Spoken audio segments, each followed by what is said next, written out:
In the heart of Somerset, England, there lies a small village. It is called Chiltern Canterlow. For hundreds of years, life there was slow and quiet. Farmers worked in their fields from sunrise to sunset. Shepherds watched their flocks on the green hills. The villagers knew each other well. They went to the same church on Sundays. They shopped at the same small market. In the evenings, they would gather at the local inn. They would share stories over warm ale. It was a peaceful place where nothing much ever happened. The days were predictable and the nights were usually silent except for the hooting of an owl or the rustle of wind in the trees. At the center of this village stood an old manor house. It was called Higher Chiltern Farm. The house was built of dark, weathered stone. It had stood there for centuries, watching the village grow. Its windows were like dark eyes looking out over the fields. The roof was covered in thick green moss. A tall stone wall surrounded the property, keeping its secrets safe inside. The people of Chiltern Canterlow respected the family who lived in the manor. They were important people, but they also whispered stories about the old house. They said it had a history. They said strange things happened there, things that could not be explained by logic or reason. Life in the 1600s was hard for the people of Chiltern Canterlow. They depended on the seasons for their survival. A good harvest meant they would eat well through the winter. A bad harvest meant hunger and hardship. They believed in old traditions and superstitions. They saw signs in the flight of birds and omens in the shape of the clouds. They told stories of ghosts and goblins to frighten their children into behaving. These tales were a part of their daily lives. They were as real to them as the stones in the fields and the water in the well. The manor house, with its long shadows and ancient walls, was the perfect setting for such a story, and so the stage was set for a tale of darkness. In this quiet, ordinary village, something terrible was about to happen. It would not be a story of goblins or fairies. It would be a real story, a human story of love, betrayal, and a haunting that would last for centuries. The peace of Chiltern Canterlow was about to be shattered. The silence of the night would soon be broken by screams, and the old manor house would become home to a restless spirit, a spirit that could not find peace. The story of Anne Walker was about to begin, and the village would never be the same again. Living and working in the grand manor house was a young servant girl. Her name was Anne Walker. She was known throughout the village for her cheerful spirit and her hard-working nature.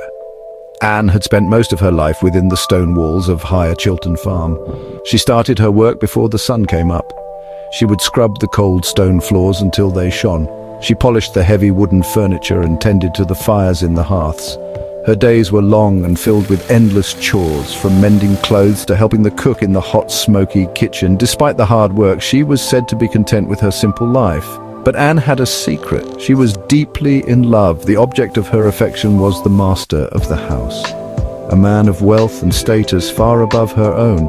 In the stolen moments of the day, they would share quiet words and glances. He promised her a future filled with happiness, a life away from the toil of servitude. Anne believed him with all her heart. She dreamed of a day when they would be married, when she would be the lady of a house of her own. This secret love was a bright light in her otherwise plain existence. It gave her hope and made the long hours of labor feel less burdensome. Anne's love, however, was a dangerous secret to keep in the 1600s. The divide between a wealthy landowner and a poor servant girl was vast. Society would never approve of such a match. Her fellow servants whispered in the corridors. They saw the way the master looked at her. They saw the blush on Anne's cheeks when he was near. Some were jealous of the attention she received. Others were worried for her. They knew that such relationships often ended in heartbreak and ruin for the girl involved. They warned her to be careful, to guard her heart, but Anne was too lost in her dreams to listen to their cautious words. The story took a darker turn when Anne discovered she was with child. This was a catastrophe for a young, unmarried servant girl. In those times, it meant shame and disgrace. Her future, which had once seemed so bright, now looked bleak and uncertain. She went to the master, the father of her unborn child, believing he would stand by his promises. She trusted that he would protect her and their baby. She hoped he would finally make her his wife, as he had sworn he would. Anne Walker put all her faith in the man she loved, unaware that her secret was about to lead her not to a wedding, but to a terrifying and lonely end. One evening, as a fierce storm raged over Somerset, Anne Walker disappeared. The wind howled like a hungry wolf around the corners of the manor house. Rain beat against the window panes in a relentless rhythm. Thunder cracked overhead, shaking the very foundations of the old building. It was the kind of night when people stayed indoors, huddled close to the warmth of the fire. It was the kind of night that hid secrets well. On this dark and violent night, Anne was called to the master's study. Her fellow servants saw her walk down the long, shadowed hallway. They never saw her again. She vanished as if she had been swallowed by the storm itself. The next morning, the storm had passed, but a strange quiet had settled over the house. Anne's bed had not been slept in. Her place at the breakfast table in the servants' hall was empty. The other servants began to ask questions. Where was Anne? The master of the house gave a simple explanation. He said that Anne had decided to leave. He claimed she had packed her few belongings in the middle of the night and run away. He told everyone she had family in another county and had gone to live with them. He seemed calm, but some of the servants noticed a flicker of something uneasy in his eyes. The story did not sit well with those who knew Anne. She was not the kind of girl to run away without saying goodbye. She loved the manor, despite the hard work. She had friends among the staff. Why would she leave so suddenly in the middle of a terrible storm, and where would she go? Her only known family lived far away, and she had no money for such a long journey. The villagers whispered among themselves. They wondered what could have happened. Some believed the master's story, but others suspected something far more sinister had taken place within the manor's stone walls. As the days turned into weeks, Anne Walker was not seen or heard from again. Her disappearance became a local mystery. The master of the house quickly hired a new servant girl to take her place. He forbade anyone from speaking Anne's name. He wanted her to be forgotten, to become nothing more than a passing memory. But some secrets do not stay buried. The story of what happened to Anne Walker was not over. It was only the beginning. The house itself would soon begin to tell the tale of that dark and stormy night, a tale of betrayal and murder. Not long after Anne Walker vanished, a strange and unsettling presence began to make itself known in the manor house. It started subtly. At first, it was just a feeling, a sudden chill in a room that had been warm moments before. Servants would be working alone and feel as though they were being watched by unseen eyes. They would turn around quickly, only to find the room empty. Then came the sounds.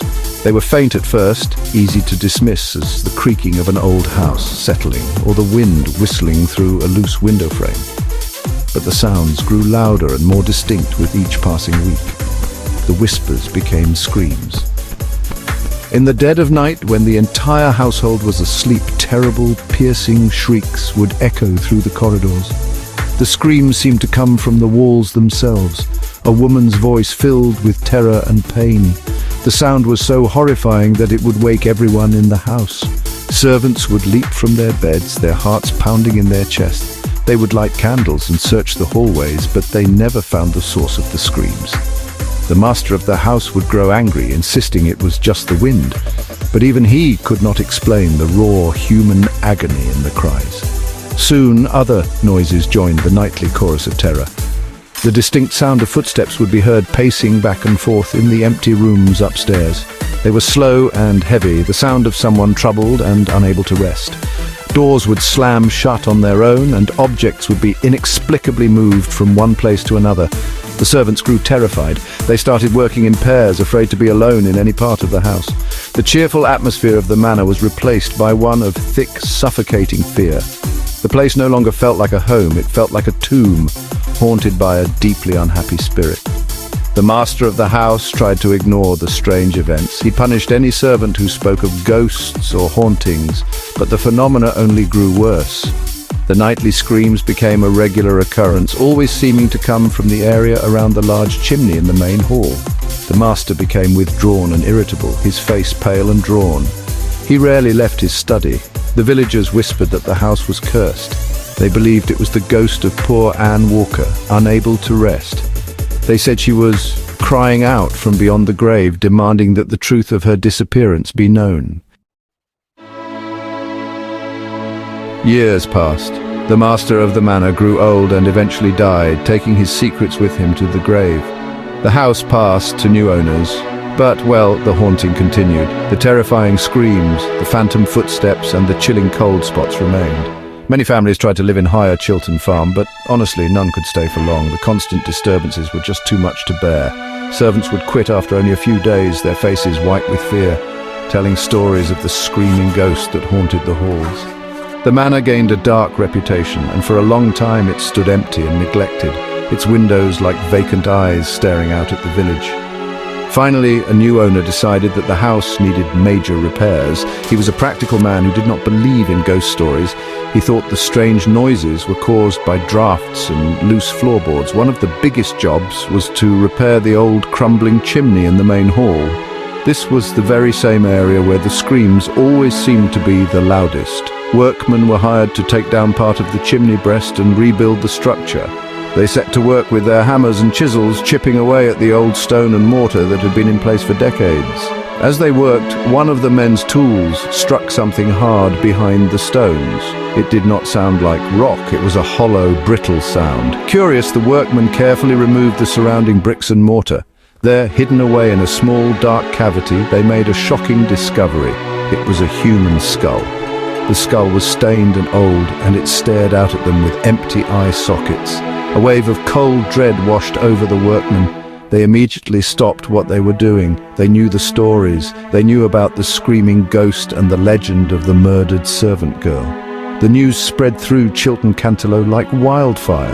Everyone in the village was certain that the skull belonged to Anne Walker. This, they believed, was the final proof of the old story. She had not run away. She had been murdered, and her body had been hidden behind the chimney by her cruel lover. The discovery of the skull explained everything. It explained the screams that came from that very spot. It explained the feeling of sorrow and pain that permeated the house. The villagers felt a mix of horror and grim satisfaction. The truth, it seemed, had finally been uncovered after so many years. The owner of the house, though shaken by the discovery, was a devout man. He believed the skull deserved a proper Christian burial. He felt that if Anne's remains were laid to rest in consecrated ground, her troubled spirit would finally find peace. The haunting, he reasoned, would then cease, and the house could become a normal home once again. So he arranged for the local priest to conduct a small service. The skull was carefully placed in a small wooden box. A grave was dug in the quiet churchyard under the shade of an old yew tree. The villagers gathered to watch, their faces somber, hoping this would be the end of the curse. The small procession made its way from the manor to the church. The priest said prayers over the box, and it was gently lowered into the earth. As the first shovelful of dirt was thrown onto the box, a strange and sudden storm rolled in. The sky, which had been clear moments before, turned a dark, angry grey. A fierce wind whipped through the churchyard, tearing at the mourners' clothes and sending leaves swirling into the air. The temperature dropped, and a sense of deep unease fell over the crowd. It felt as though some unseen force was angry that it did not want the skull to be buried. That night, the haunting at the manor house became more violent than ever before. The screams were no longer just cries of pain, they were shrieks of pure rage. They were so loud that they could be heard all the way in the village. Inside the house, a terrible storm seemed to be raging, even though the night outside was calm. Doors were thrown open and slammed shut with incredible force. Furniture was overturned, glass windows shattered without being touched.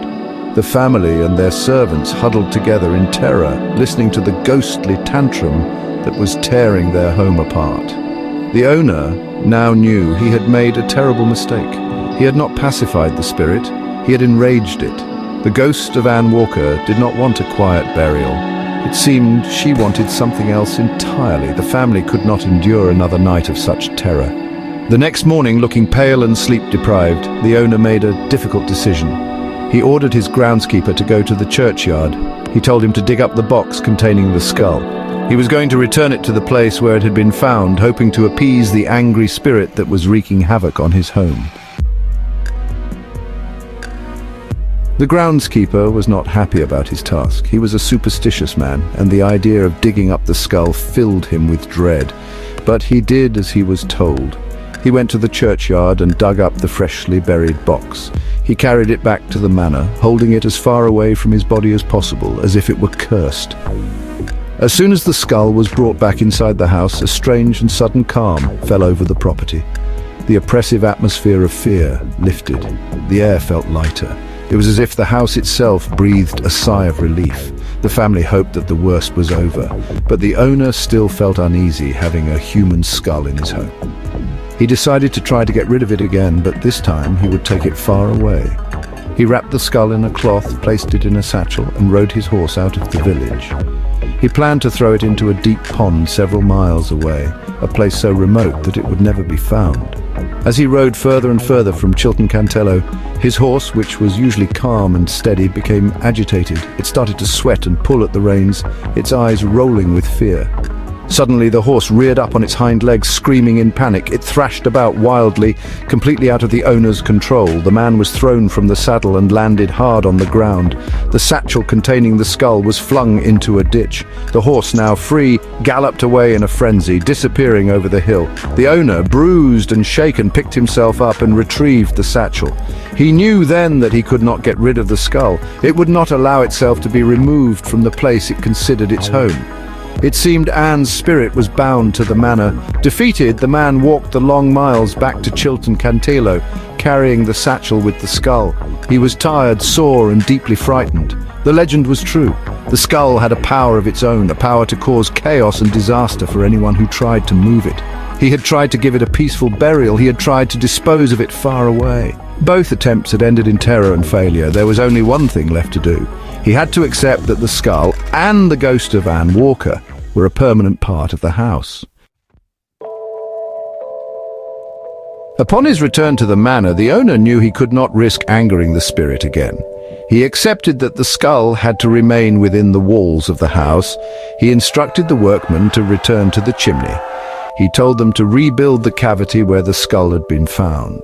He wanted to return it to its original hiding place, hoping this would restore the fragile piece. The workmen who had heard about the disasters that followed the skull's removal were nervous but agreed.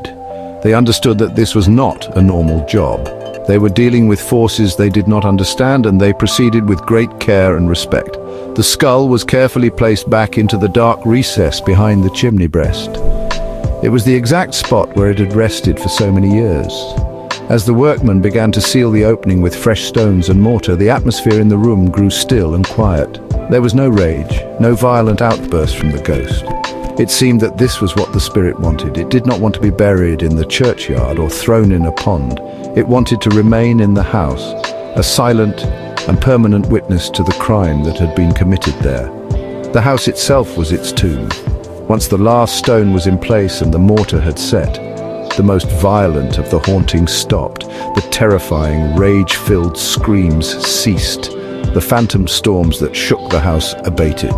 The owner and his family were able to live in the manor with a semblance of peace. They learned to coexist with their unseen resident. They treated the area around the chimney with respect, almost as if it were a shrine. They understood that as long as the skull was left undisturbed in its hiding place, the spirit of Anne Walker would remain relatively quiet. However, sealing the skull in the wall did not end the haunting completely. It only quieted the ghost's fury. The house was never entirely free of its presence. The family and their descendants, as well as future residents, would continue to experience strange and unexplained events. The faint sound of a woman crying could sometimes be heard late at night. The soft tread of footsteps still echoed in the empty hallways, and a profound sense of sadness would often linger in the air, a constant reminder that a terrible injustice had occurred within those walls, an injustice that had never been truly set right. Today, the manor house at Chiltern Cantello still stands.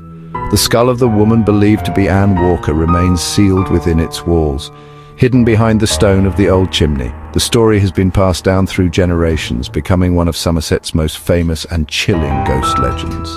The locals will tell you that the house is still haunted. They say that Anne's spirit has not left. She is no longer the screaming, raging phantom she once was. Instead, she is a quieter, more sorrowful presence, forever tied to the place where her life was so cruelly cut short. Travelers and paranormal investigators who visit the area sometimes claim to hear things. On quiet, moonless nights, if you stand near the old manor, some say you can still hear the faint, mournful sound of a woman weeping. They say it is Anne crying for the life she lost and the baby she never had the chance to hold. Others have reported seeing a shadowy figure of a woman in the windows of the house, looking out over the fields as if she's waiting for someone. It is a sad and lonely vigil, one that has lasted for centuries. The legend says that Anne Walker's spirit cannot find true rest for one simple reason: her murder was never solved. The man who betrayed her and took her life was never brought to justice. He died an old man, his terrible secret safe with him. Because there was no justice in life, her spirit can find no peace in death. Burying her skull did not work because a proper burial was not what she wanted. She does not want to be forgotten in a quiet churchyard. She wants to be remembered. She wants the truth of her story to be told. And so, the haunting of Anne Walker continues. Her ghost remains a part of the old manor house, a tragic figure caught between the world of the living and the world of the dead. The story serves as a dark reminder that some secrets refuse to stay buried, and that the cries for justice can echo through time. Until the day her story is fully known and her killer's crime is acknowledged, the people of Chiltern Cantello believe that the sad, weeping ghost of the poor servant girl will continue to walk the halls of the manor, forever waiting for the peace that she was denied in life.